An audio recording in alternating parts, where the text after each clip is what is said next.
Good morning, everyone. It being 7:35, I'd like to call the second session of the Capital Planning Committee meeting to order.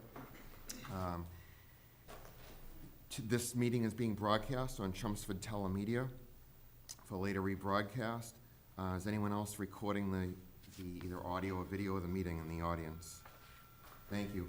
For those that may be watching at home, I'd just like to introduce the committee members. Starting to my right, Kathy Duffett, representing the Finance Committee. Next, Maggie Marshall, representing the Library Trustees. To my left, Sal Lapoli, representing the School Committee. Next to Sal is Dennis Bach, citizen member, and then Darlene Lucier, our town accountant. Today we'll be following the agenda. First on the agenda is going to be discussing some public safety projects today and also municipal technology. First is, although the project is listed, it's a microwave technology project that will benefit, it's listed under the police department, but it's going to benefit both the police and fire department. And with us today is Police Chief Spinney, Fire Chief Ryan, and Deputy Chief Mike Donahue, and also Jeff Bowles from Cyber Communications, Inc., and they've prepared a presentation. This is project number 6 on your detail sheets. So I'd like to invite those gentlemen to come up and... Hi, Michael, how are you? Yep, you can sit here. Good morning. Good morning.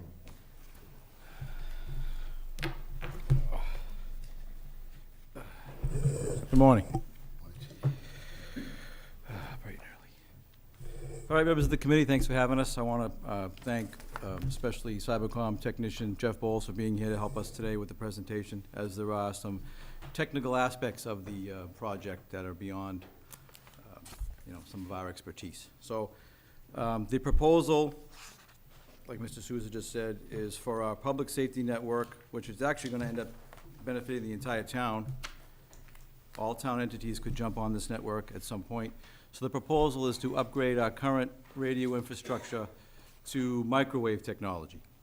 So before I get into why we want to do this, I wanted to give a very brief explanation as to how our current radio infrastructure functions for those of you who don't know and members of the community that don't know. As it stands right now, when the dispatcher presses the button to talk to the police officers in the field and he talks into the mic, that voice travels through a phone line. It does not travel through the air like some people think. So that voice signal travels through a phone line to our transmitter site in town, and then from there it travels through the air to the radios that the officers have.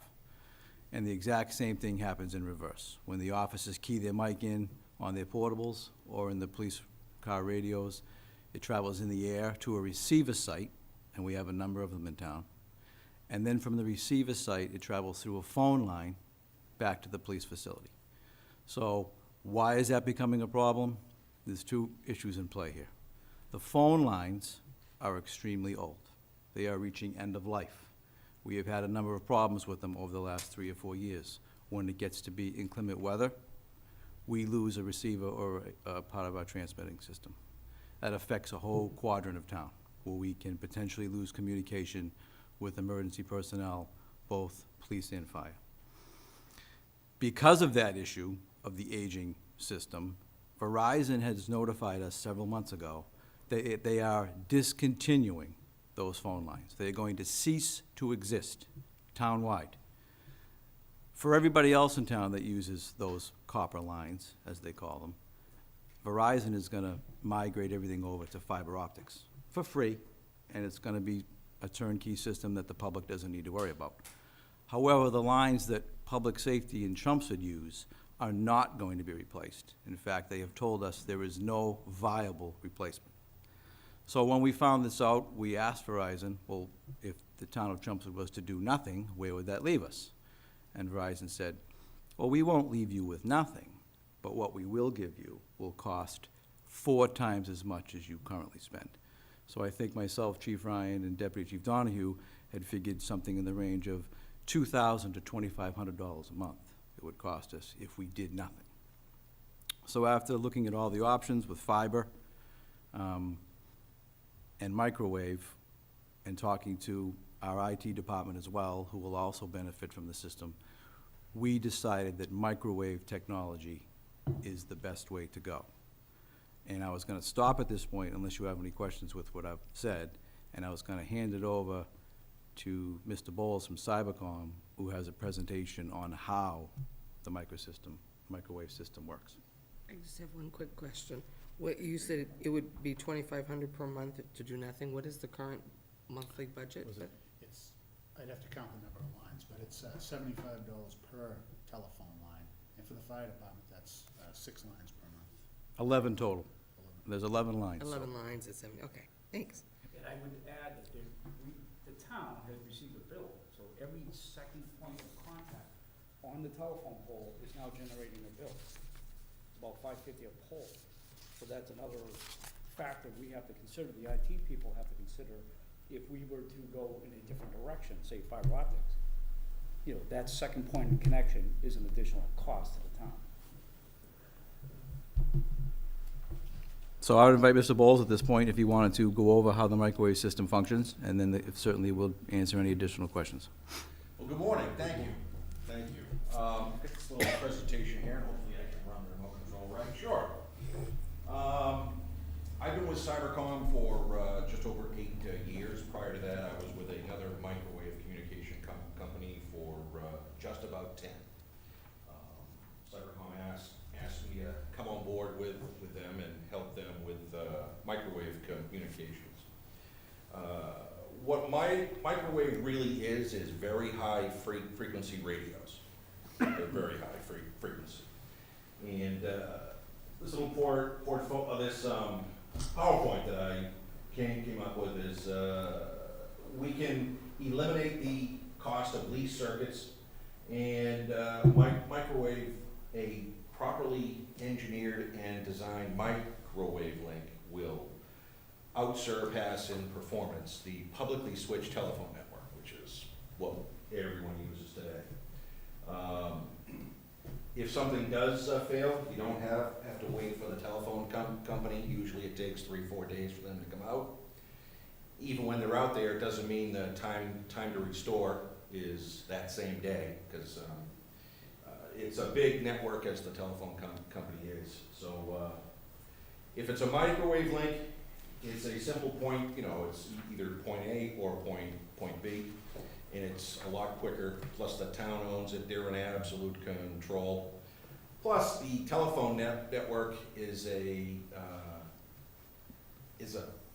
publicly switched network, so it's really not secure in the fact that someone can do something, take the circuits offline, which does happen. Telephone circuits go down because someone listens, and the way these old telephone circuits are is they're always on. Like if you picked up your old telephone, you don't hear any dial tone, it just listens for radio traffic. Microwave networks are more secure. You can do more than just carry voice traffic. A lot of the towns that I've been working with have decided to integrate cameras at the communication sites.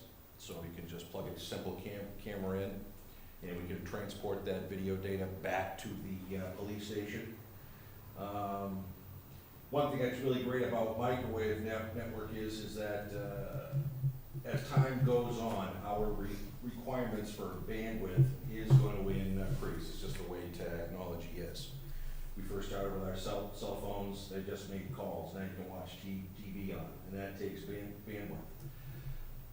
The proposed microwave network can grow with just buying bandwidth upgrade keys.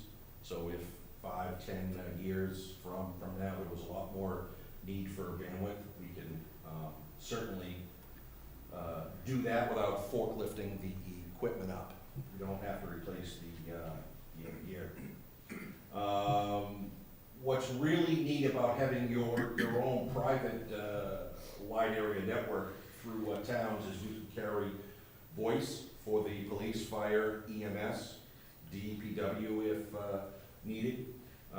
We can also, and what is part of this plan, in future slides I will show this, we're actually gonna be backing up the town's municipal, network over the same, microwave radios. So it is gonna be redundant, it's gonna be a loop configuration, meaning traffic can change, and once I get to the, slide that shows the actual image, here it is now.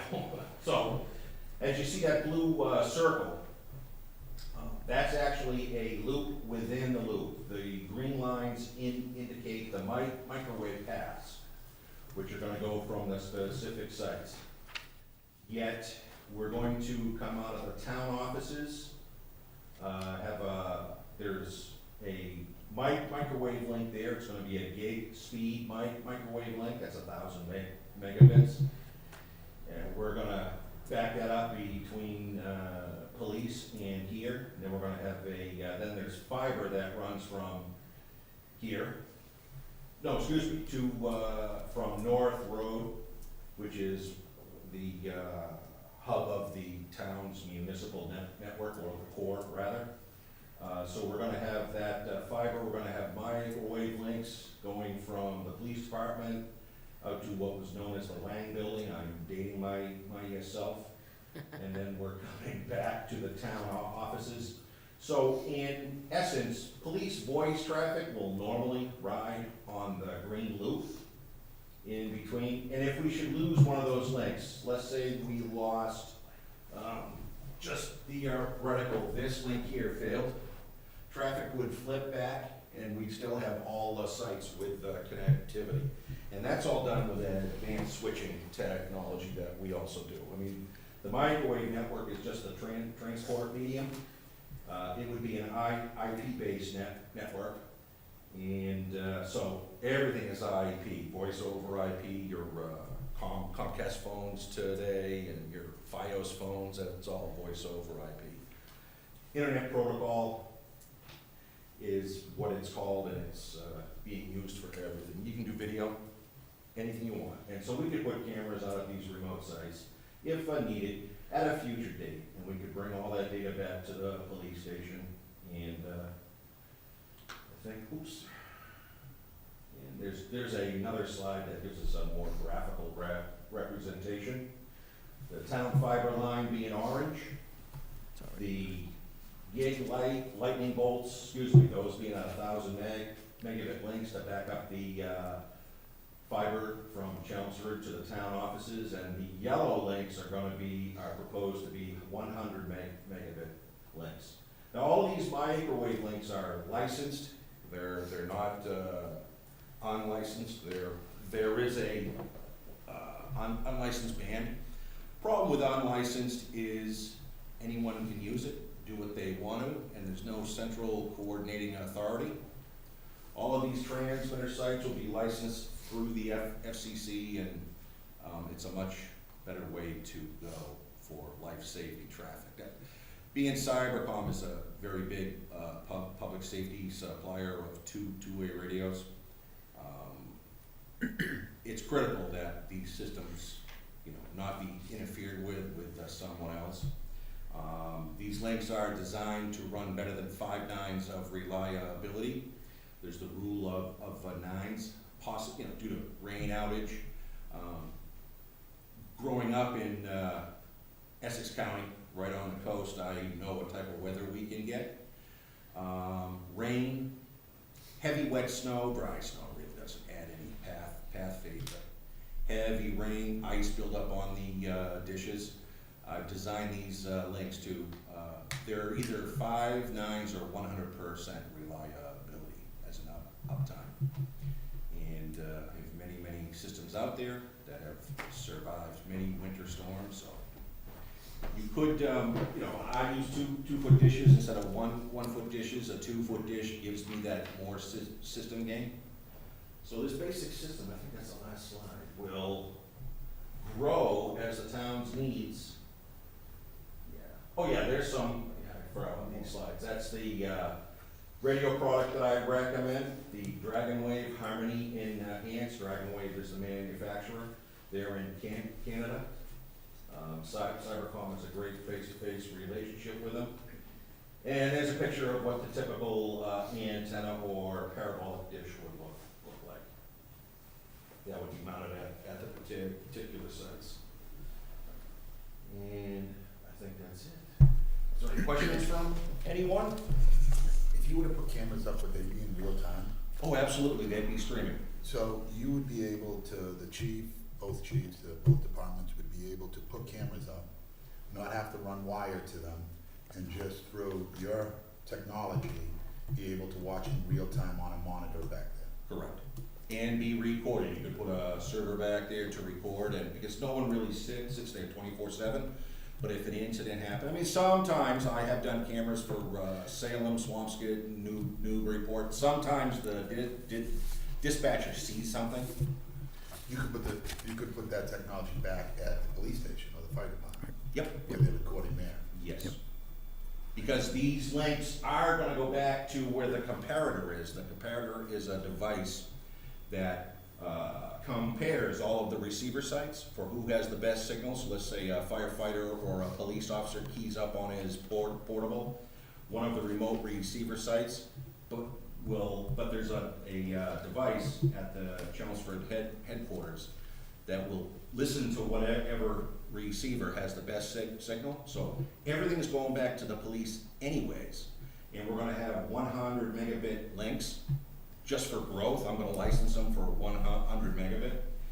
The voice circuits are gonna take about a megabit of data. So we're gonna use hardly anything, and I can prioritize all of that traffic so the police audio and fire audio always gets through as compared to the video. Is this just for, I wanna describe it as, public use? Will private companies be allowed to also utilize the same dish or this technology? No. For their own business? So this is strictly for towns or cities, and this capabilities, emergency use and things like that? It replaces, to sum it up simply, it replaces the reliance on the telephone company. I see.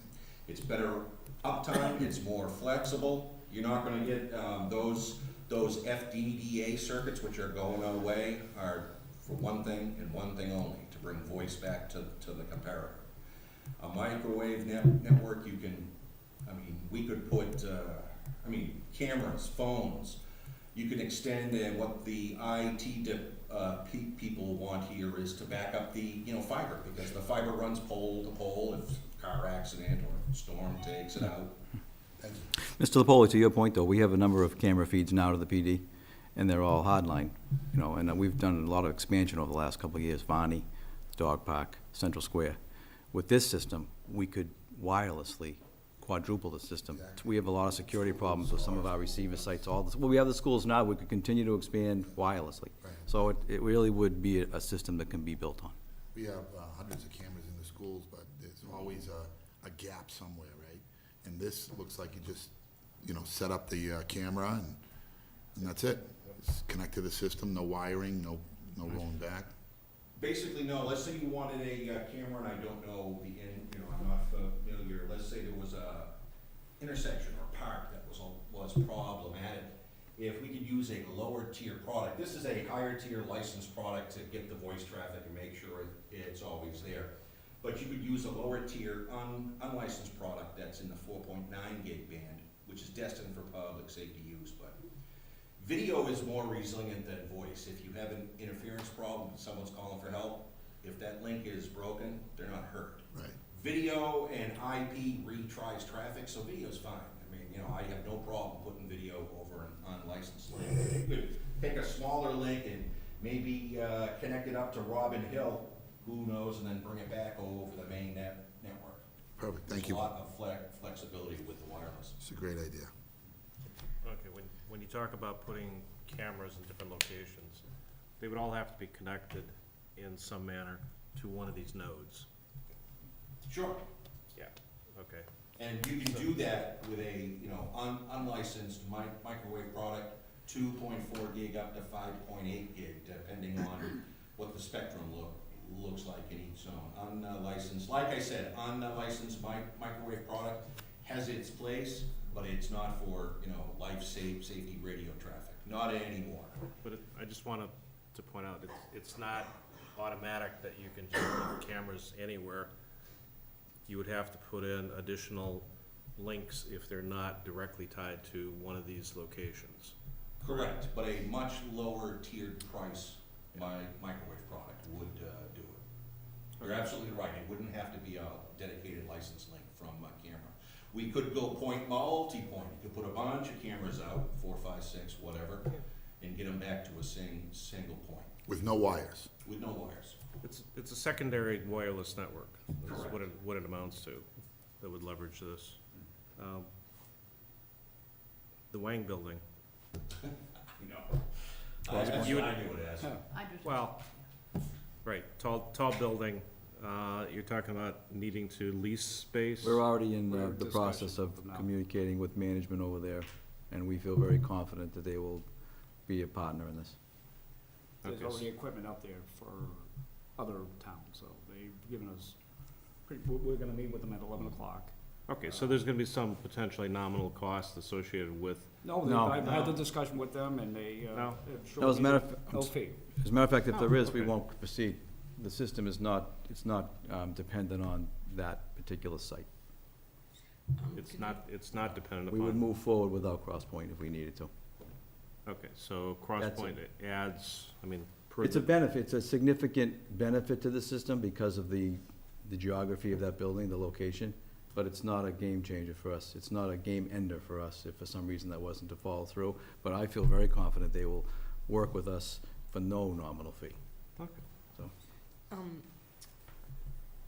The antenna that might be, the antenna sites that might be placed throughout the community, are those obtrusive in any way? Would neighbors not like them being in their neighborhood? the existing sites now would be where they'd be placed. Okay. So to go back to your ongoing monthly budget, so just stick with what you got, it's gonna quadruple, but ongoing monthly budget costs for this, how does it compare to what you're paying now?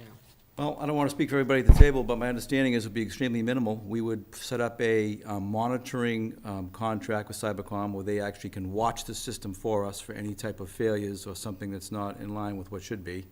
That would be maybe $1,000 a year.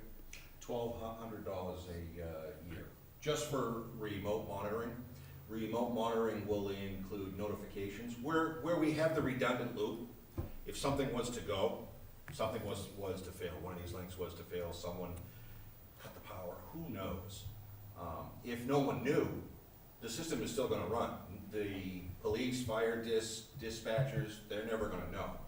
So Cybercom, and we've come up with a off-site network operations center where I monitor my customers' links, whether it's one link, 9 links, whatever. And we'll get paged or any email. So it makes us proactive instead of reactive. Cybercom service department can get this page and go, "Ooh, one of the links went down." And we don't have to come out at midnight because we'll be able to remote in, see the rest of the sites up, and go, okay, good, we'll take a shoot out there tomorrow. But then we show up and tell the chief, we're gonna head out here because one of these links is down. So there is no crisis. But if one link went down and no one knew it, then a second one went down, then we break the loop and then we lose sites. It just so happened I was able to build a loop topography here. Some towns you can't. Some towns it has to be a star topography. It's just a network. Instead of using wire between the sites, we use microwave radios. I guess my question is, like, ongoing, this is gonna have a positive impact on your budgets by reducing the, I think it would be less than we spend monthly now. That's Because my- we have that's to, basically we have my to pay the question. phone company every month now. right, that would be about 800, you said $75 a line, 11 lines, it's 800 and change a month, so, Exactly. This would that's be- basically my question. Ongoing, this is also gonna have a positive impact on your budget. Yes. Okay, So thanks. the monitoring was nominally $100 a month, or $1,200 a year. What's the service contract for the equipment? Because that would be on, I would assume on top of that, you would have a service contract, in case anything broke coming out.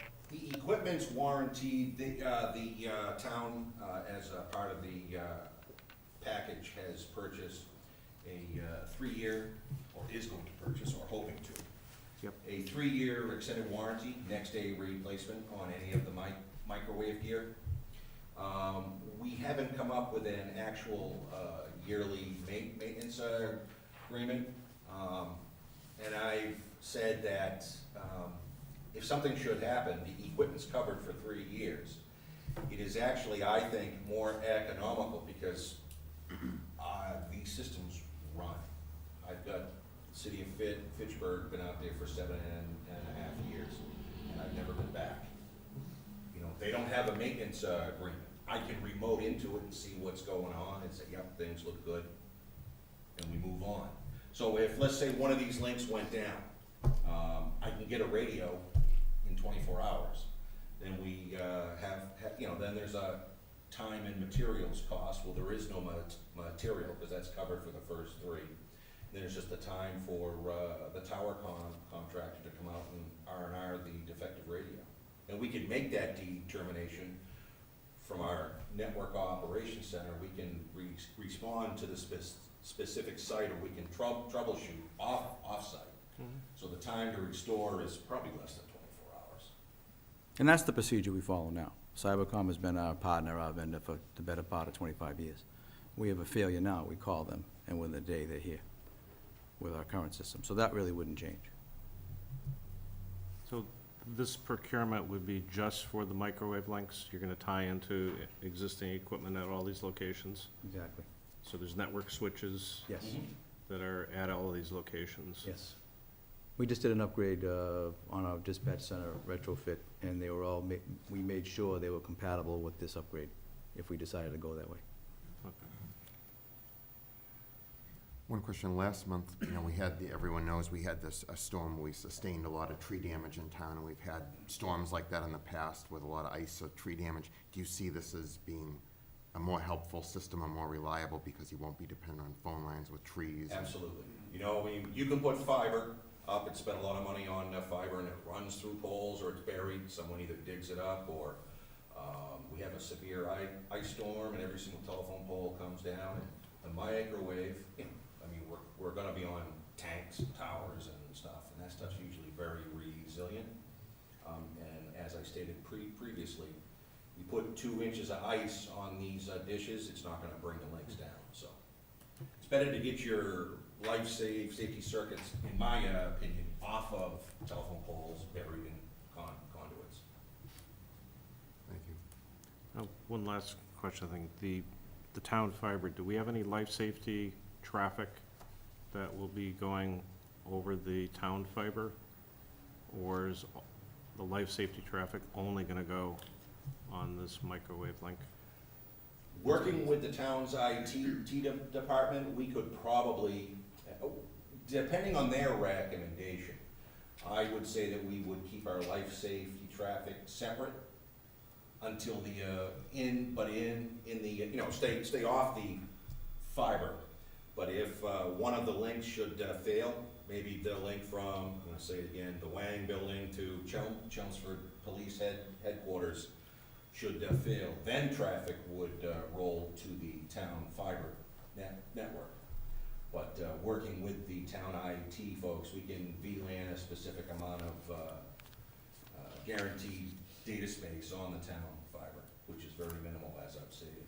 So primarily no, but in the event of an outage, depending where, yes, we would use it. And the opposite is also true. Okay. If the town fiber was to fail, the town's municipal data network would then ride on the microwave line. So they back each other up? Yes. Essentially, and There's some redundancy. Yes. redundancy with the primary. Circle within a circle, a loop within a loop, Yeah. so to speak. Okay. Great, thank you. Thank you Thank for the you. information. Thank you. Thank you, everyone. Thanks, Chief. Have a good day. Thanks, Chief. Thank you. Thank you, Jeff. Thank you. While our fire chief and deputy fire chief are here, I'd like to ask you, the next item on the agenda is project number 7, which is the replacement of engine 4, as well as In the handouts that I've distributed to the committee, we also have the projects for the fire department for the next 4 fiscal years. So that's fiscal years 20 to 23. Good morning, Chief. Morning, John, and good morning, members of the board. How are we doing? After a review of our operational equipment needs, I respectfully ask your consideration for the following projects. Fiscal 2019, this project proposes the purchase of a new fire engine. With this acquisition, this will allow us to have 5 frontline pieces, 5 engines, plus 2 reserve engines. Historically, up to 2015, we've always had 2 reserve engines. So if we have a piece or 2 apparatuses out of service, the reserve engines would go into service. In 2015, when I became chief, I took the 1985 Mack fire truck out of service because it was 30 years old, well past its lifespan, and would not have passed any life safety tests.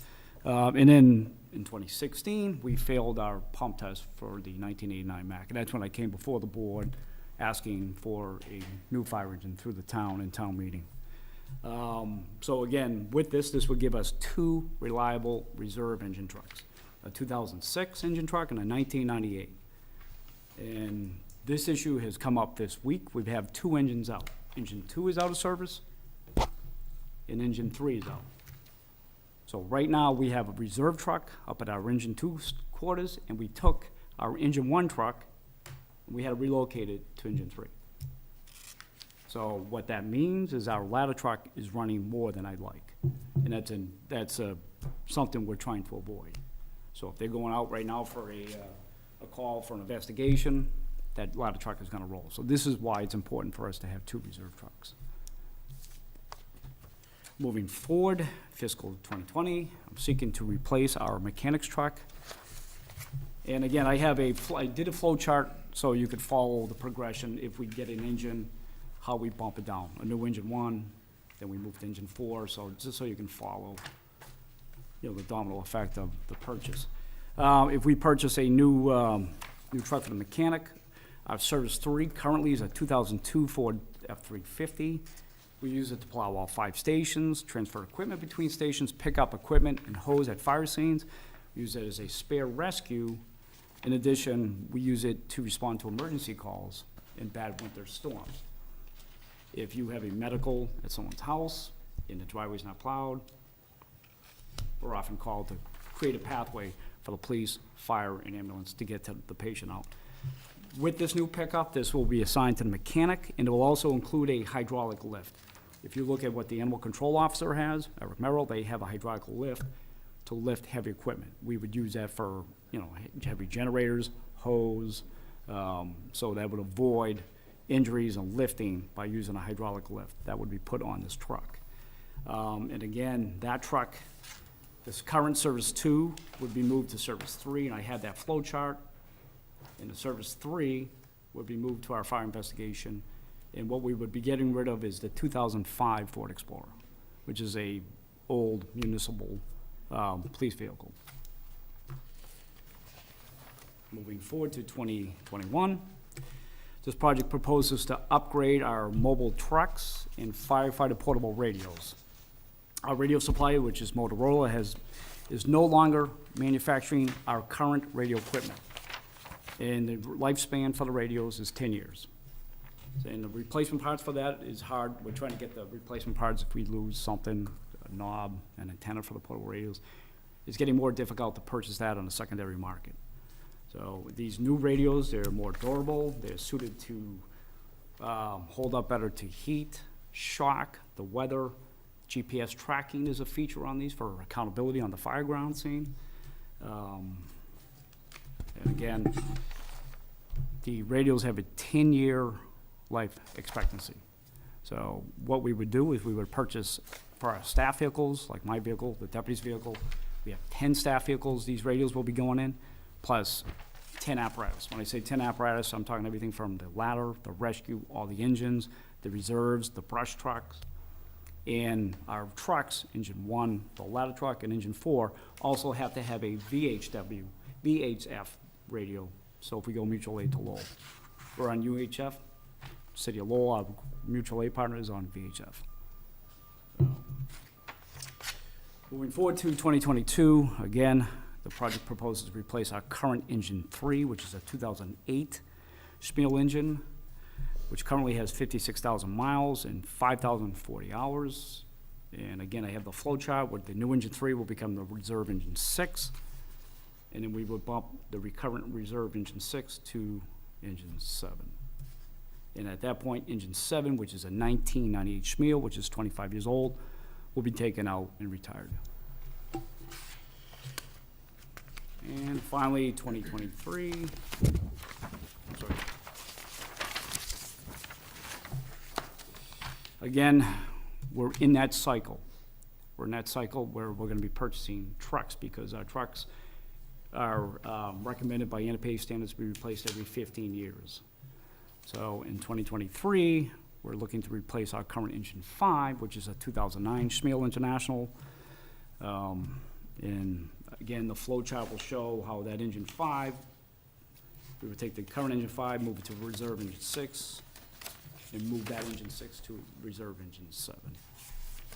So with that, I will answer any questions you have.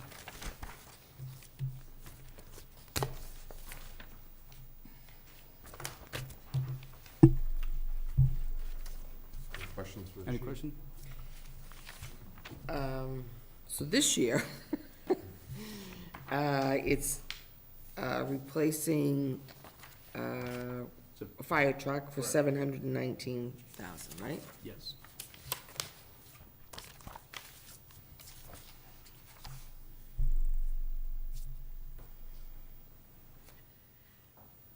Chief, as we look at the plan, it looks like, you know, a significant investment will be required over time for the next 5-year cycle. Correct. With the committee, when we get down to probably the last meeting, it'll probably be the most difficult one because we have about 4.8 million in requests now versus roughly, you know, I a 3 million understand, yes. target. Do you see, for engine 4, just to help the committee's decisions on these, if for some reason, if funding is very limited, do you foresee a situation where, would it be possible to maybe perhaps, you know, gain another year out of this truck, or if you can just elaborate on, you know, how you see the current, the Yeah, condition of the current. if we did not get the second reserve, what will happen is probably what we're going through this week. There'll be times where you have, you know, 2 pieces of, you know, we certainly would try to, our preventive maintenance, we try to schedule that, but you can't schedule, you know, emergency repairs. So in a week like this, where we have 2 engines out, what we're trying to avoid, again, is trying to avoid putting that ladder truck into service as much as we're doing. It's a $1.2 million truck, it's heavy on the road, and again, we're trying to get that usable lifespan out of that truck. So that is kind of what we're trying to avoid. Thank you. When you have a vehicle out of service, a truck out of service, what's the typical time that it's out of service? I would say about a week, which is, It really depends what the issue is. yeah, I mean, what, But it's- historically, a week, because we, Okay. yeah. so there's a window for roughly a week where you have reduced overall capacity within the fire department to respond. Well, we'll still respond, but you're correct that, you know, you're taking that piece out of service, and you're, again, putting a heavy ladder truck into service more Yeah. often. So you can still respond, but, Oh, yes, but yeah, It- yeah, yeah, our $1 million ladder truck, yeah. we wanna avoid putting that on the road if we don't have to. Any other questions? Your presentation's very thorough, it's just that your dominoes are very expensive, which is, you know, Yeah. Well, and I think I've mentioned this before, and this is why I think it's good for us, we do the 5-year plan. right. Back in 2007, the town identified some of the issues we've had with our trucks, they weren't being replaced. So in 2007, I think I've shown this before, we purchased an engine, 2008, an engine, 2009, an engine, and a heavy rescue. Significant investments were made in those 3 years. Now we're going 15 years out, so we're back to that cycle, 2022, 23, 24. We're looking at engine, and a heavy rescue. So, you know, we're in that, What it is. it is what it is, and we're in that cycle. Yeah. So, And I want to commend the department for doing a good job with a 5-year plan, because as you said, they're big-ticket investments, but they have it planned over time, so it all doesn't Right. hit the town at Yeah. one time. John, For the- if we could ask Town a manager. question to the chief. If for some reason one of the fire stations were to close, I don't know, suggest by a unfavorable labor arbitration ruling outcome, what would the impact be in terms of the fire apparatus requirement? I think if that, obviously, we would have to reconfigure our 5-year plan. In that case, we would have, one of the frontline pieces would certainly be available for a reserve truck. Thank you. But, yeah, on a year-to-year basis, myself, the deputy, the mechanic, we sit down and we review the 5-year plan. And that's why I like to get that out, too. So at least there's no surprises here, you know. Yeah, just so there's no surprises to the committee, we are currently in labor arbitration with the firefighters over a collective bargaining agreement. And one of the issues under consideration is staffing of apparatus, brought forth by the union, not the town, in terms of how many people have to be assigned per engine for safety reasons. So, we may not know the outcome of that till probably January, but I just wanted the committee to be aware that there is an uncertainty in terms of how we may be staffing apparatus and stations in the future as a result of the current labor impasse right now. And again, I would reflect that in, obviously, coming before future boards, we would make that, we would have a sit-down discussion and make those changes as needed. One other question, the amounts that you're requesting for each of the vehicles, does that include typically the equipment? It does, correct. Okay, so you're replacing all the key equipment and. Yes, otherwise, we would be adding a capital requirement for, say, Scott packs. Yeah. Things like that, yes, you're right. So the amount that you request is The the truck the with base the vehicle compliant plus. equipment. Yeah, Yes. because I know I think for the latter, it was substantial, the amount of accessories, so to speak. that Yes, exactly. You had to include. Yes. That's it. Thank you. Thank you. Well done. Thank you for your Thank you, consideration. chief.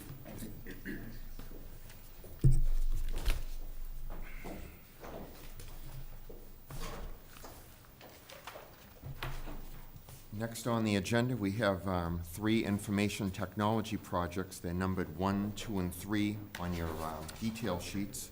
And this morning, we have with us our municipal IT director, Ted Luter, and our network manager, Matt Hall. Good morning, gentlemen. Morning. Good morning. I was going to introduce Matt. He's our new employee in the department this year. How are you? Hello. Hi, Matt. So the first project we have is an infrastructure upgrade. There are 5 items in this project. The first 2 are to put either a new rack or it is to put a new rack into 2 locations, the senior center or DPW. DPW doesn't have a rack at all now, it's just a shelf. And the rack in the senior center has been there for 15 years. It's falling apart. It was used when it was put there. So we want to, basically make the data center in those locations, up to date. In addition to putting the racks in those locations, we also want to add a switch to those locations. Currently, both of those have a single switch. We want to add a second switch that is stackable so that we have redundancy to those locations.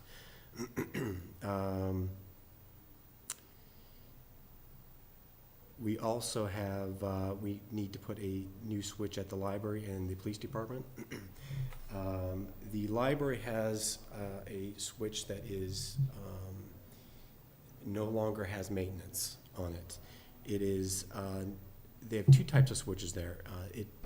That one that doesn't have maintenance is the main switch for the library. What we would like to do is get a comparable switch to the other switches that they have in there, make them stackable so that we can have redundancy there as well, and also have a switch that is under maintenance. So if we have a problem, we can contact the vendor to get that resolved. The police department needs a few more ports, which is why we want to add a switch there. Number 4 on this list is switch upgrades at the fire substations, 2 through 5, and the cemetery office. So this is important because last year we added a program called Zetron to the switches, to the switching environment for the fire department. That is a dispatch program. So the police now dispatch through our fiber network to the stations.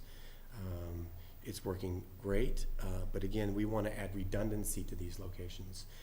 We have to replace these switches because we can't stack them, which means we can't stick them together and make them work together. We have to replace it with switches that can be stackable to create that redundancy. The good thing about those particular switches is they're small and they work really well in high heat environments. So we can reuse those switches out in town in locations where we want to put cameras outside. For instance, we have cameras currently in several locations like Hard Pond and the center and other locations that we've purchased through operational costs. These switches would work perfectly in those types of locations. They will get use. We're not going to just toss those switches. The last item on this is climate-controlled switch enclosures for outside camera locations. That's where these switches would go. So that's that first project, the capital infrastructure upgrades. Did I miss anything? No, you covered it. The second project is a fiber extension to 3 locations. We would like to bring fiber down to the boat ramp so that we can put a camera down there. A few cameras. There's also the ball fields down there. Bringing fiber there will allow us to also, if we decide to, put Wi-Fi for the concession stand or public access. We also want to bring fiber to Roberts Field. There's going to be a new park there. And we want to make sure that the investment there has eyes on it. The McCarthy Turf Field. There's already cameras in that location. Those cameras go to a DVR. They're not monitored by the police department. So all of these cameras that we want to put in place will go to our camera server, which is sent to the police department so that they can view these cameras live and they can be monitored live. All the cameras we have in town, including the ones at the school department, do go to the police department to be monitored live. And we want to do that with these cameras as well. I just want to make sure that people understand that those cameras that are at the turf field, that's a big investment that we put in place, and part of the insurance stated that we had to have those cameras, which is great, but they're not being monitored. They are just a DVR, so if something happens, we can't see it happening. We want to bring it onto the network so that we can monitor those cameras. So that's the second project. The third project is security upgrades. What we'd like to do here is there are a few key card locations in town. DPW has a key card system. The fire department has a key card system. The police department has a key card system. Those 3 buildings, they use a key card for security access to those buildings. We would like to create one system for the town, for the municipal side, and add to the fire substations, cemetery, this building. It will allow us to, in certain locations, if you swipe your card, it can disable the alarm so that people can get in and make it easier for us to get in and out of these buildings and to secure the buildings. The cards that are currently out there could be used in the new system, so we don't have to replace. We do have to kind of somewhat replace the systems that are there to bring them in, but we don't have to replace the key cards. They can all be used in the new system. This project also includes the money for the cameras in the second project. So I know that money is tight this fiscal year, this coming fiscal year. So if something has to be cut out of these projects and you decide that this last one is this is the lowest priority one for us, what I would ask is, if you decide that the key card system can wait another year, can you take the $20,000 for cameras and put it into the second project so that we can get those cameras in place, and at least get these two projects done. That's all I have. I'm willing to I take just questions. need to ask a question, and I'm sorry if Yep. this is like a foolish question, but so we just had the conversation about the microwave system, Yep. which also we talked about cameras. Mhm. And getting rid of fiber optics. Right, so So like, the I'm heat- just heat- confused because I'm Sure. not like a technocrat. Sure. Could you explain that we're not double dipping here? Okay, so I can understand, it's not a silly question, I can understand where you're coming from. So the thing about microwaves, you have to have a point to point, you have to be able to see from one point to another, okay? So, for instance, going down to the boathouse, that's a very low location with lots of trees around. Getting that point to point vision from one antenna to another is a difficult thing, especially if some of these locations don't get put in place. Some of these other locations, like the McCarthy Field, it's a very short run from the police department to the McCarthy Field. It's a very low cost. The cost is probably about the same as adding an antenna to that location. So it's something that we can look to as an alternative to doing fiber. But in these locations, I think it's the two locations, the Roberts Field and the McCarthy Turf Field, we have a location that's very close to those locations. So the cost of putting fiber there is relatively small. The cost of putting fiber down to the boat ramp is much more expensive because it's a longer run to those locations. But that particular location, I don't believe has a good line of sight to one of the radios because it's so low. Okay, thank you. Welcome. So, Ted, what you're saying, the boat ramp extension would consume the bulk of the 59,000. That's correct. Do you have an estimate? I don't have that with me, but I can certainly get that to John to get out to you guys. Because as you mentioned, finances are tight, so Sure. if we defer the security system, you requesting 20,000 for security cameras to Sure. cover these locations, but Sure. we would also need to, at a minimum, have some short fiber runs for Roberts Field and McCarthy. Correct. Yeah. I will get those numbers to John. We've actually already met with a vendor. The vendor we use in town is Bob Brown with Waveguide. He's actually been really good. He's helped us with Okay. most of the fiber, and we've actually already walked around a lot of these sites with him, and we're just waiting on the quotes. Okay. Thank you. Any further questions? Great, thank you, gentlemen. We have a number of handouts actually this morning, but two that I'd like to just discuss. First, I'd like to ask Darlene if she would just discuss the handout that looks like this. It's the recapture detail. I mentioned at our first meeting that I expected the recapture to be around 5,000. Darlene's been working on that with department heads, and she's gonna explain how it may actually be more than that, but, good morning, Darlene. I did meet with, Erica Zucchetti yesterday morning, our DPW director, on some of these projects, because I had some questions on some of the older ones. And there was two projects, that he has identified that he thinks he's gonna be able to recapture. And that is the classroom, I think that was at the carpeting and the tile, I think that was the center school. And there's, like $96,000 there. He thinks that's pretty much finalized. He was gonna check with Kathleen Caravan, just to make sure all the invoices were in.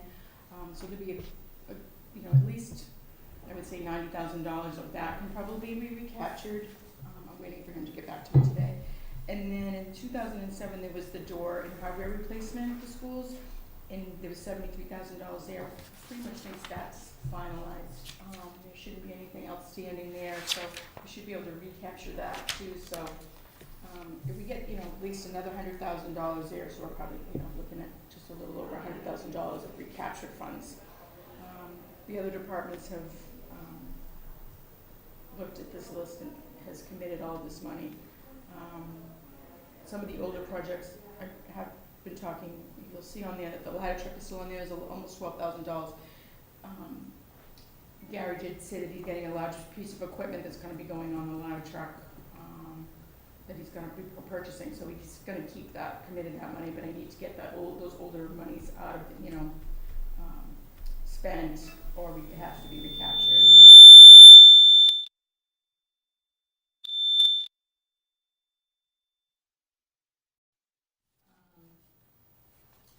So, but that is the list, these are the lists of all of the open projects. So the good thing is instead of just having $5,000 worth of recapture, I'm probably looking a little over 100,000. Because this year we don't have any bond plans or anything that we can use, to reduce down the total, cost of projects that we have in the past. So if anybody has any questions on any of these, projects, you can let me know, but. So- It's more like 150, right? 73,000 Yeah. for, yeah. Okay. I just don't know the final number of those two projects, Yeah. due to the check with Kathleen, but I think pretty much at least 80% of that money is gonna be able to be captured.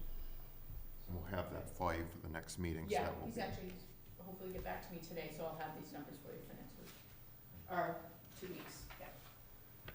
Thank you, Darlene. No, that will be a help this year, especially. The second handout I just wanted to discuss with everyone is, this is the long one on legal size paper that you've seen before. This is 10-year debt service projection for non-excluded debt. And the reason we usually look at this is, as you know from working on this committee in past years, non-excluded debt services, bonds, is how we usually fund capital. So this just gives you an idea of, the first column shows you our current debt service for this year of about $7.6 million. And as you go forward, this assumes that we're going to continue to borrow at a level of $3 million per year for capital. And you can see that next year, if all things stay the same, debt service is predicted to be around 7.4 for the next few years. Next year, it's a drop of about 181,000. This year in fiscal year 18, as we knew this was happening, it's elevated a little by about a couple $100,000. That's just due to fitting the modular classroom project in. But as we discussed, we were able to fit the modular classroom project in because this year in fiscal year 18, we're retiring the bonds for the library project and the center school project, as you see above. That's why that's dropping off. So the good news is that looking out, it'll remain around 7.4 million, which is affordable, and then declines over time from there. But I don't see the capacity for us at this time to borrow more than or just over 3 million to continue to fund capital. But just to show you that it will be steady for a couple of years and then slowly declining. But I'd be glad to take any questions on that. Can this insurance cost, what is that? What do you, I mean? Oh, that's issuance costs. Whenever we, Issuance, I'm yes, sorry, I yep. always thought it said insurance. Yeah, whenever we issue bonds, we have a cost, bond rating, bond counsel, and all of those things add up. But then that's actually why we try to borrow just once per year, because there are costs associated with it. No, I'm sorry, I totally need more coffee. I thought it said insurance. I'm like, what is that? I'm sorry. No problem. So that's our debt service schedule. Does anyone have any discussion on any of the projects that we've heard or comments? I've been thinking about the sidewalks in the center. Dennis asked the question about the the wires underground, and I understand that that's a long time in the future. But does anyone know the lifetime of a sidewalk? I mean, if you make the investment to put in a new sidewalk, is that expected to last 20 years or something, new sidewalk? Or, I mean, would we eventually be disrupting a good sidewalk to put in the underground wires, is my question. Most of the sidewalks most of the underground wires are installed in the roadway, not. Okay, so the sidewalks wouldn't affect it. Okay, thank you. The first phase was done in the roadway, not on the sidewalk. Okay, thank you. was confused by that, okay. And if you see what they have going through the center, it'd be the same thing. They basically trench out the roadway, just like a gas line or a water line. It generally goes underneath the roadway. Okay, thanks. Thank you.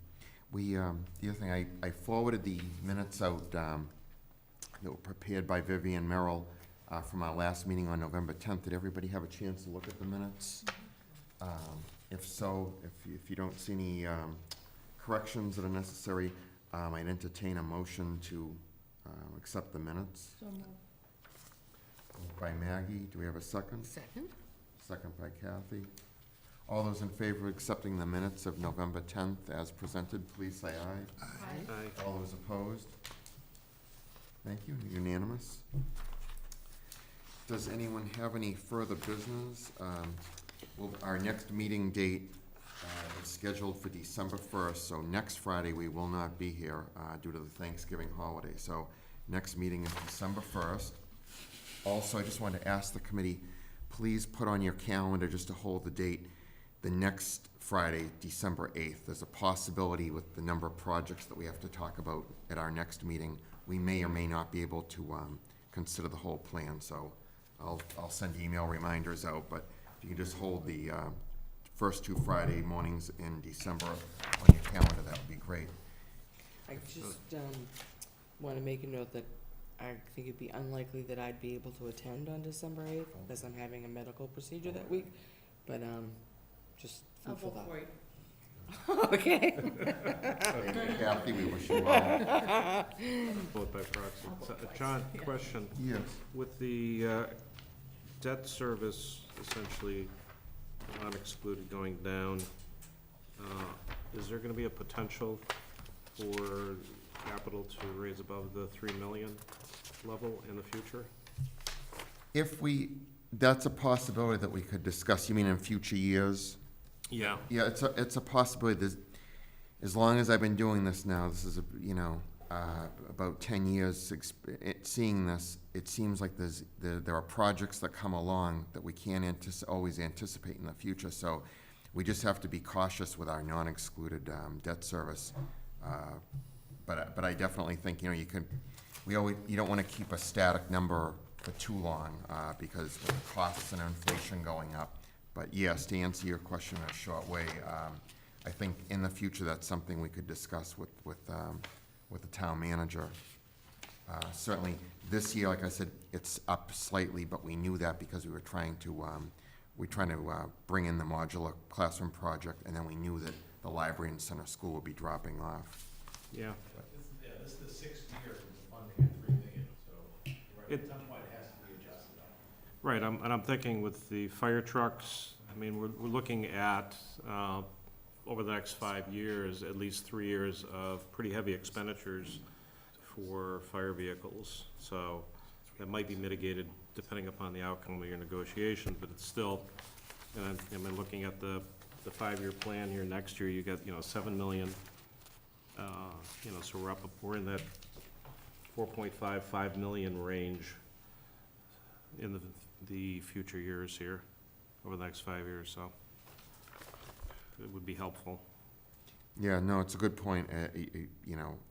We've used the number of 3, but at some point, given the needs that you see, and that's the important work of this committee, is we can see what's coming in the pipeline down the road. Yeah. And the needs are definitely there. I think the town managers also commented that the percentage of the overall budget that we spend on capital as compared to other towns of our size is relatively low. We're running a $128 million budget now, we're running $3 million for capital. Yeah, I don't know. It's not excluded capital, we have excluded capital as well.